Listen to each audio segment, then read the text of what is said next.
Welcome to In Edina, a program about the people, places, and activities all in the city of Edina. I'm your host, Lillian McDonald, and this broadcast is dedicated to the city's new comprehensive plan. And joining us to talk about the comprehensive plan from the Met Council are Russ Susag and Denise Engen. Thank you very much for joining us on In Edina. Thank you. Comprehensive plan sounds like a lot of paperwork, but it's really critical because it's important to understand how everything works in not only a city, but a region. So let's start with the Met Council's role. What do you do as part of a city council plan? What does the Met Council do?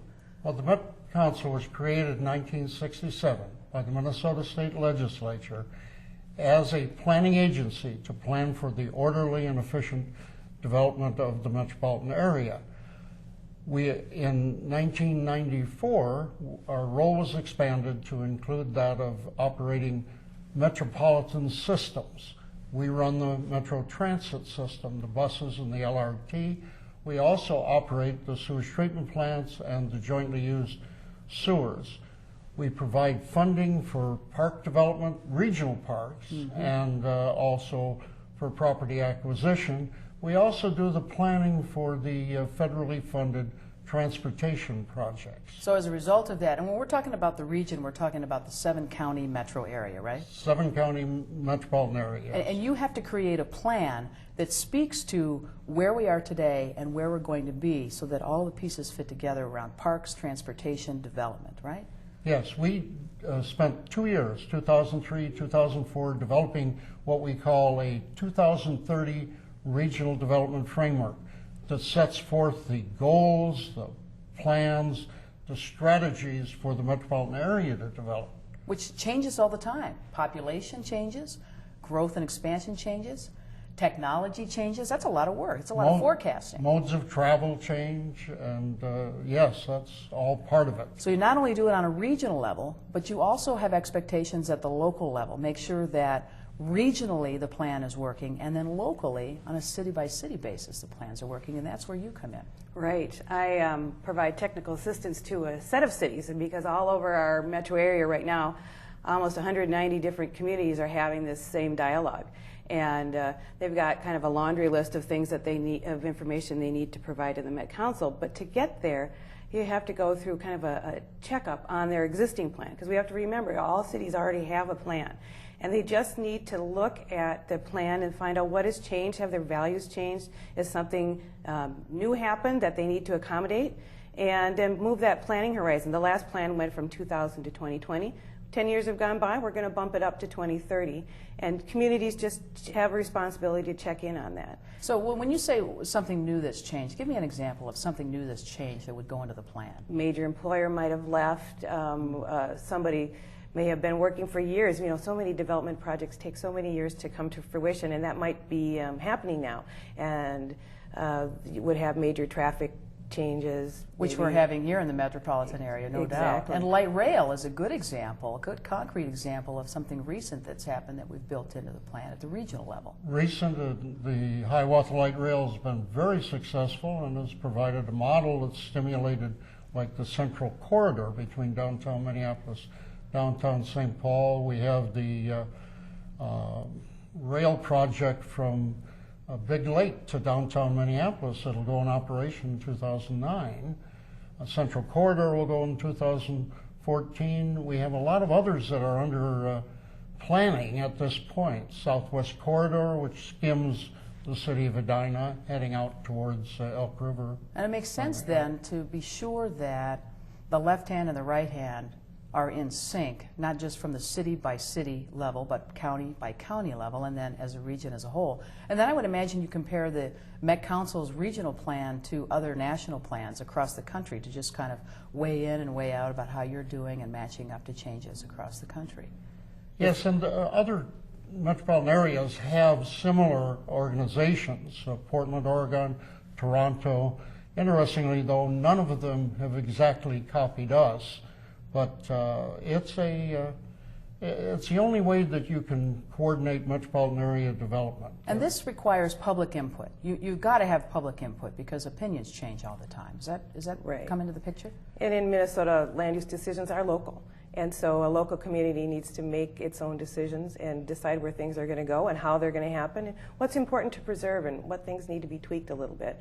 And we don't really weigh in on that. We just need to know where, if a whole big area is going to be redeveloped and there's going to be 4,000 more people, we sure need to know about it because we're going to be collecting the wastewater. It goes to the city limits and then we take charge of it. We need to know where the cars are, where the people are coming from, and where some of these large systems are going to be impacted. Well, as environmental laws change too, then you've got to upgrade everything. Right. And that's going to have a huge impact at the local level. Our regional plan has 4 systems plans, and that's really all we look at. Local comprehensive plans against is our 4 systems, and one of those is water, and there's been some significant changes in how we plan and look at water, both at water supply as we grow and we have more people and we take more water out of the ground, and then how we handle surface water. So those are some of the new requirements. So you're going to be taking a look at Edina's comprehensive plan and giving them some feedback and tweaking it to be sure it fits into the total regional picture. Well, not only the total regional picture, but also how it coordinates with the adjoining communities, because we don't want developments along the borders between Edina and, say, Richfield that conflict with the developments in Richfield and vice versa, so that there's review by all the communities review each other's plans. Great, and they can provide their input at the local level or follow up with questions with the Met Council. It's a big job. We appreciate your work on this, and we look forward to updates as our communities continue to grow. Thanks for joining us on In Edina. Pleasure.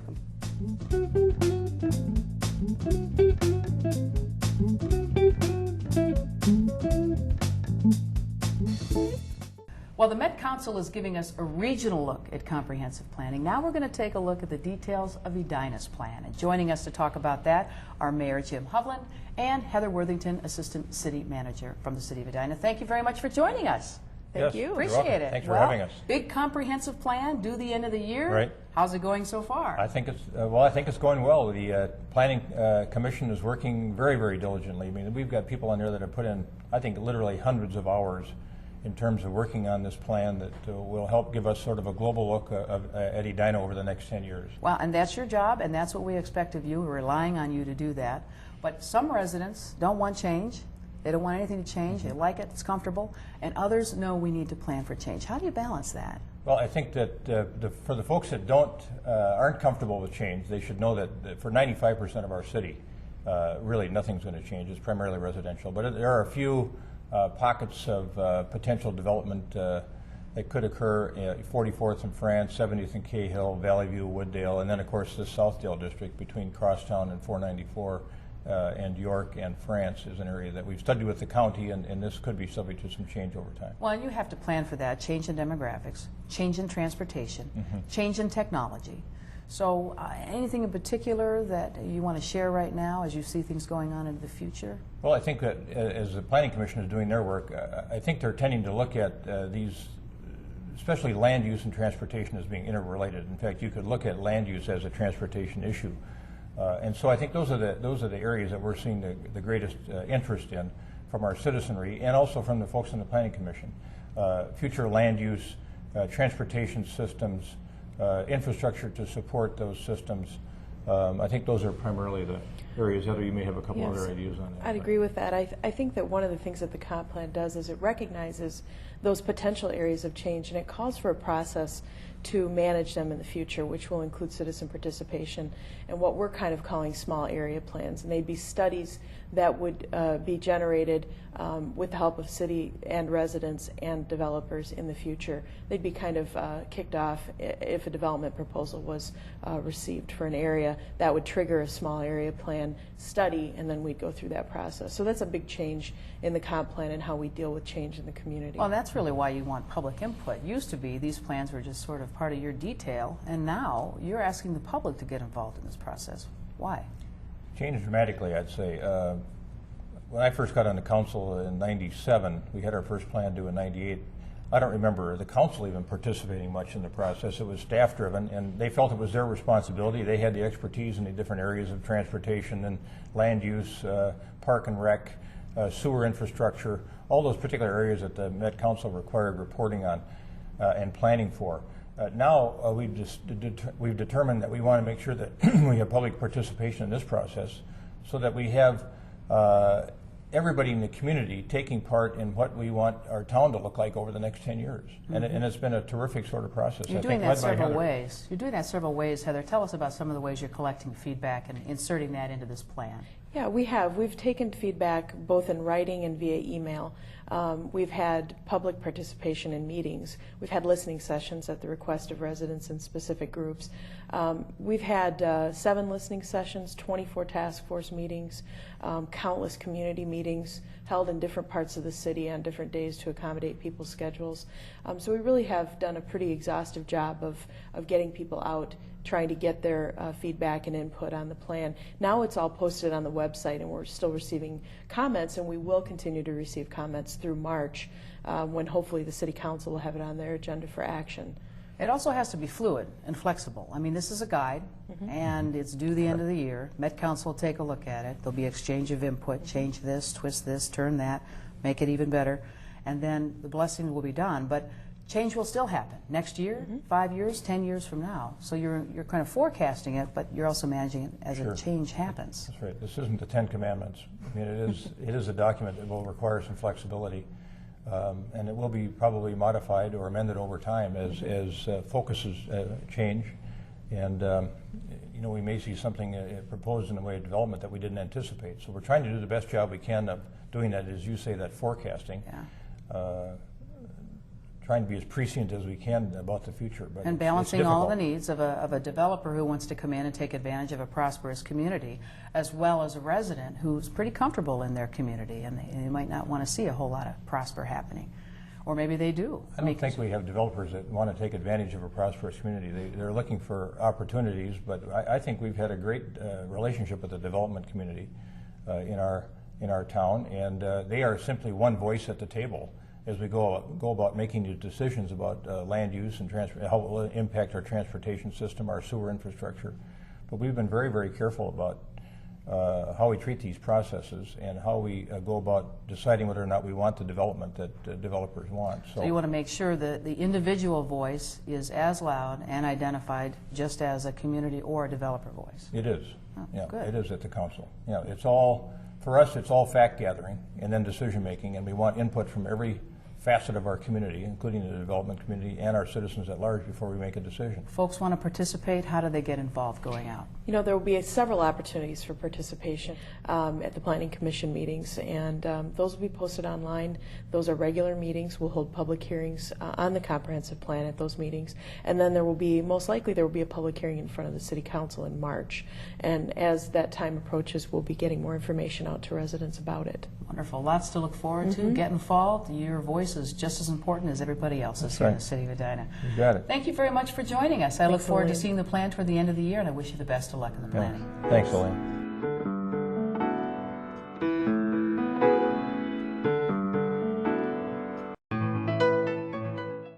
Well, one key chapter in the comprehensive plan has to do with land use and community design.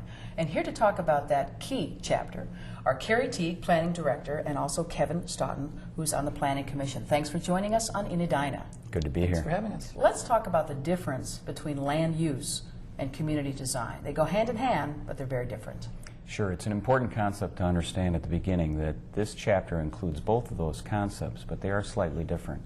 When we talk about land use, we're really talking about what kind of use do we have in a particular area. Is it residential? Is it commercial? Is it retail? Community design, on the other hand, really talks about what is it going to look like and feel like? How tall will the buildings be? How far will they be set back from the curb? It really goes to the feel that you get as you might drive through or walk through or sit in an area. So this is a mix. You have to bring the two together. They have to go hand in hand to create the right complexion. That's right, and what we're trying to do is send the right message to people who are going to redevelop property as to both the uses that they can put on that property as well as the general parameters of how we want the built form to look. This is kind of a look and feel kind of a thing. We have a look now, and then the plan, forecast over 10 or 20 years or more, has a new look. What do you see are the differences, Carrie? The plan prescribes or suggests change in just 5% of the city. 95% of the city would stay the same.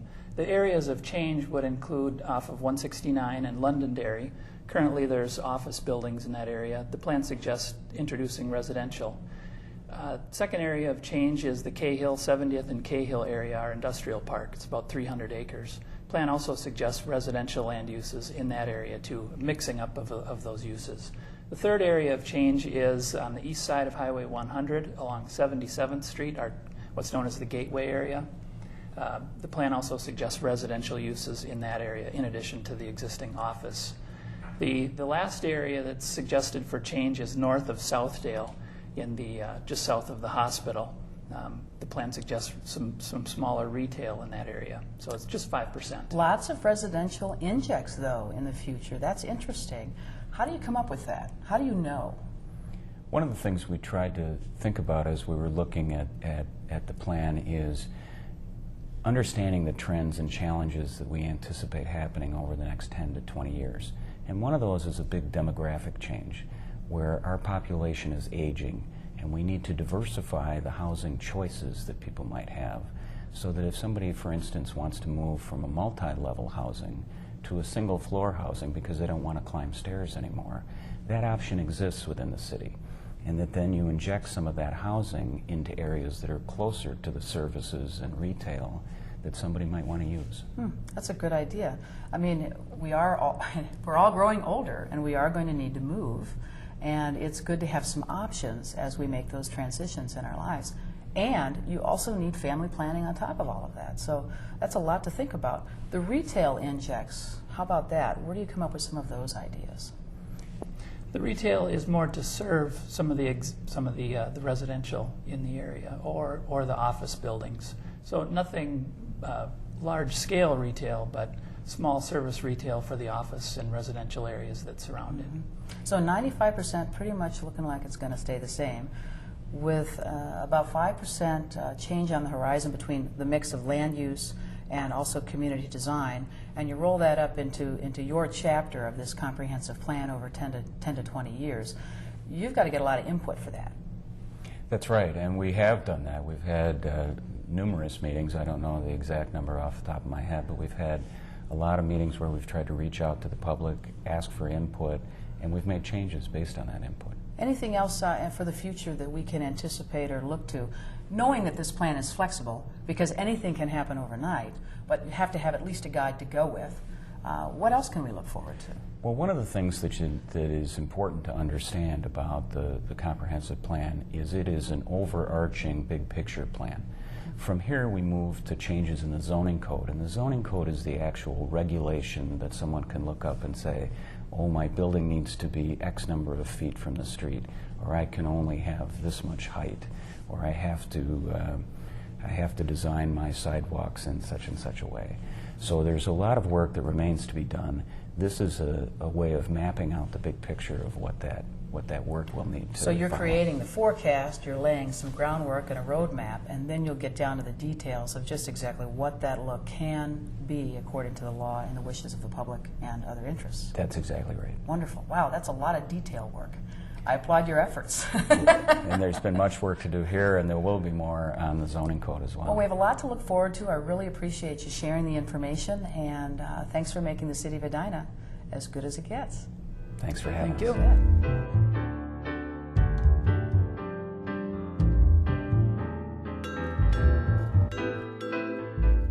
Another key component of the comprehensive plan involves housing, and there is a lot to talk about in this area, and joining us to do just that are Mike Fisher from the Planning Commission and also Cappy Moore, who's an advocate for affordable housing. Thanks so much for joining us. Thank you. Let's define affordable housing first. Tell us, what do we mean by that here in Edina? Here in Edina, an affordable home would be considered anything under $207,000 roughly this year. And that's defined by 80% of median income. So it's based on the income in the region. And obviously a little higher here than other places. Where we are today, and sort of the issue, the snapshot in time, is that we have actually, the good news, 20% of our housing stock is considered affordable by that definition. The bad news is that very little of that is in single-family homes or duplexes where we might see families moving in. So the situation is also we have an aging population, and so as people age, there are less people in a house. We have large houses with few people in them. So the good news is people don't want to leave Edina when we like that, but it's just much harder to get into Edina right now. And we're talking about creating a sense of workforce housing here in the area. People that live here and work here, you need affordable housing for that, so they stay here. How do you make that happen, Cappy? How do you guarantee or bring on affordable housing? Well, there's many tools in the toolbox. One is mandatory inclusionary zoning. There's land trust and ways in which we can try to help people move out of their larger homes into smaller and then turn single unit into land trusts so that younger families can move in and we can keep the succession of housing going. So we're kind of talking about a reusing and a redevelopment creatively so that families can continue to prosper here in the city of Edina. How do you make that happen from a planning perspective? Well, you know, from a planning perspective, you really look at where we're moving in the next 20 years. So in a comprehensive plan, we're looking out at least 20 years and looking at what are the opportunity areas. Now, we're a fully developed city, so we're not going to say, you know, let's build some more single-family homes out in that cornfield. That's what I was thinking. So we're going to look at areas like that would be likely to redevelop. The Southdale area has opportunity. We've talked about Cahill Gardens, which is an industrial area where, you know, a lot of single-story warehouse-type buildings that over time, and we're not suggesting tomorrow that it's going to change, but over a period of time, that will redevelop, and we can look for mixed use. You hear the term mixed use a lot, so we can have jobs and housing intermingled. And I think that's the best way to open up housing opportunities. Now, we're not going to see a lot of single-family homes coming into the Southdale area or Cahill, so that's where Cappy's ideas are really important, that we have to look to land trusts and some of these other tools in the toolbox. So you're working with organizations and finance packages or just creative ways to keep things going in the housing world, in the plan as you forecast out. You also have to deal with a changing market, which is unpredictable these days. Absolutely. How do you put that into play? Well, and earlier I mentioned that an affordable house would be $207,000. Yeah. The median house price in Edina is well over $410,000. So you can see the mismatch there. When we have developers come to us today with, you know, new condo proposals, believe me, they're not in the affordable range. And so when we talk about that 20% affordability, those are older condos, older apartments. So, you know, the market forces themselves would tend to be much more at the higher end. So you're working with developers to help make sure that 20% stays in check right here in the city. Well, that's the idea. Good for you. Thanks so much for joining us. It's a big changing picture of the housing world. We really appreciate your work on this. Look forward to the outcomes. Thank you. Thank you. Take care.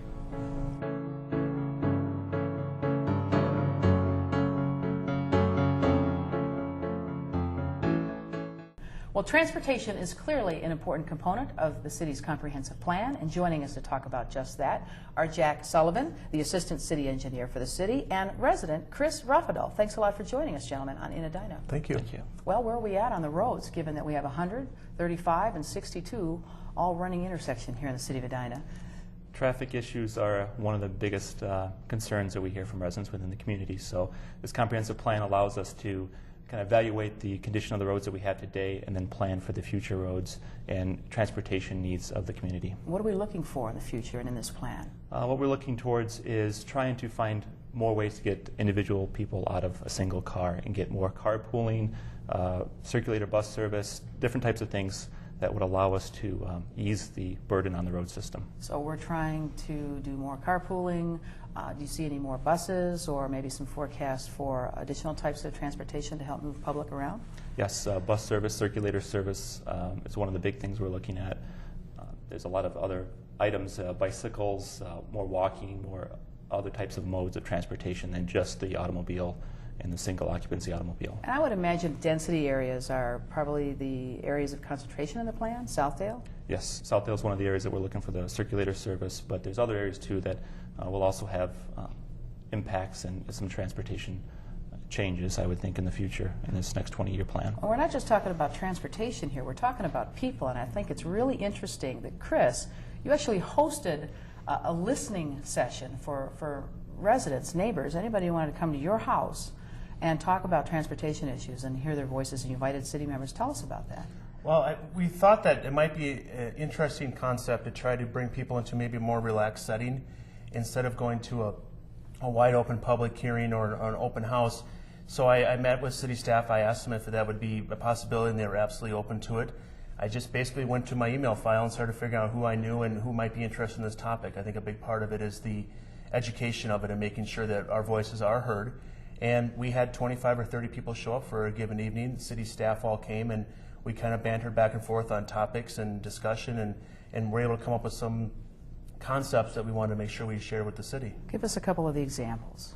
I think the thing that was really interesting was the sidewalk issue. We have a lot of people that really would like more sidewalks. They would like the opportunity to push their child down the sidewalk in a stroller. Bike paths, we have a system here in Edina where once you leave your driveway with your bike, it's hard to figure out where to go next. And I think that was a lot of the commentary that came out of that was the having more sidewalks and having bike paths as an opportunity to move around a little more. Sounds like a simple idea, very practical, but important for planning. If you're trying to move more people to get them to walk more, get out of their cars more, you need sidewalks. That's one of the options, yes, certainly. And that's a challenge that we're running into, how to both where to put those, where's the best locations to start with a network of sidewalks and bike paths, and how to proceed and grow and fit within the financial constraints that we have to work within the city. You're also working with the land use folks and community design as well to make sure that how we get from here to there looks good and feels good as we get from here to there. Can you talk about that briefly? Yeah, they're very integrated. You can't separate land use and traffic, and we're doing a number of things in the city to try to designate more residential neighborhood entrance treatments. We're doing roundabouts in town to also to kind of ease that transition between the commercial and residential areas, and different types of things to kind of tie the community together and tie streets and neighborhoods and the different quadrants of the community. Kind of give it that Main Street feel in the metro. Beautiful. Thanks a lot for your work, Jack. And Chris, thanks for hosting the party. I really appreciate that. Getting the neighborhood voice out to the city. Absolutely. We appreciate it. There'll be more opportunities. This plan runs for an entire year yet till it's finally said and done, and it's flexible with growth in the future. Thanks a lot for joining us, telling us about it. Thank you.